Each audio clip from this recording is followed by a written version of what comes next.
जहाँ भी आपने अपना मीडिया पे डाला उसको डिलीट कर दीजिए। आपने अगुवाई कर देते हो, आज नेतागिरी कर देते हो।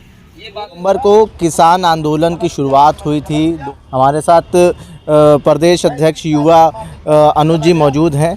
अनुज जी, समीक्षा बैठक हो रही है, किस चीज़ों को लेके बातें चल रही हैं?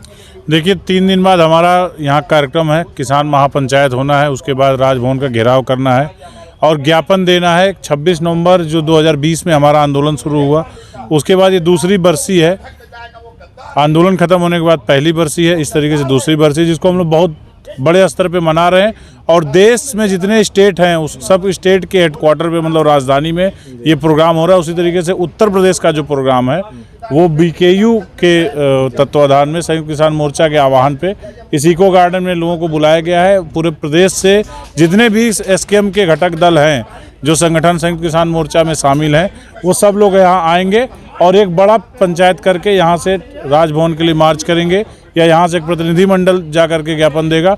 ये उस दिन मीटिंग के बाद तय होगा। लेकिन सरकार को ये बताना है कि सरकार ने जो हमारे साथ छल किया पिछले साल और आंदोलन स्थगन से पहले जो हमारा और सरकार की जो वार्ता हुई थी, जो समझौते हुए थे, उस समझौते के अनुसार बहुत से ऐसे वायदे हैं जिससे सरकार मुकर रही है। वो वादों को याद दिलाना है सरकार को कि 26 नवंबर हर साल आता है, 26 जनवरी भी हर साल आती है, 28 जनवरी भी हर साल होती है। देश का किसान आज भी एकजुट है, एक मंच पे एक साथ इस देश को बचाने के लिए संघर्ष करने के लिए तैयार है।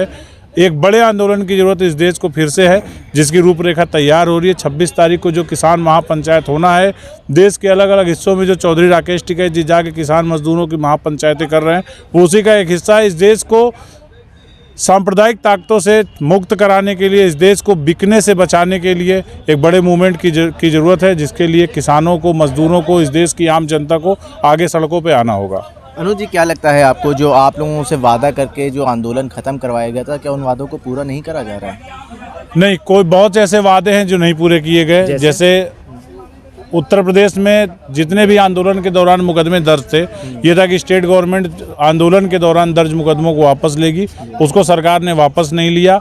जो हमारे किसान शहीद हुए 750, उनको शहीद का दर्जा देने की बात हुई थी। उनके जो परिवार के लोग हैं, उनको जो आश्रित हैं, उनको नौकरी और कंपनसेशन देने की बात हुई थी।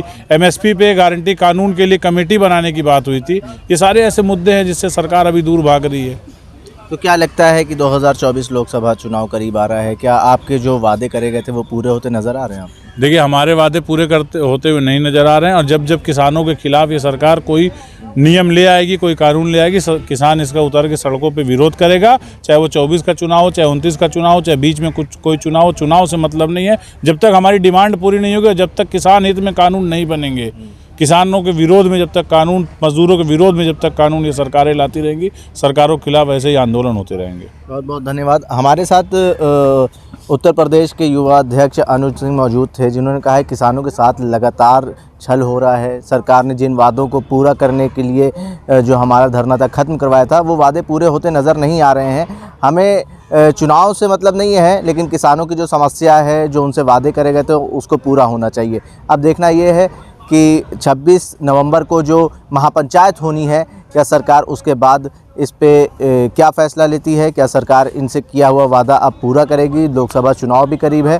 अगर सरकार के विरुद्ध एक बार फिर से भारतीय किसान यूनियन खड़ा होता है, तो फिर से कहीं ना कहीं सरकार को एक बड़ी परेशानी का सामना करना पड़ सकता है। जनसंदेश टाइम्स के लिए आकिब मिराज खान, लखनऊ।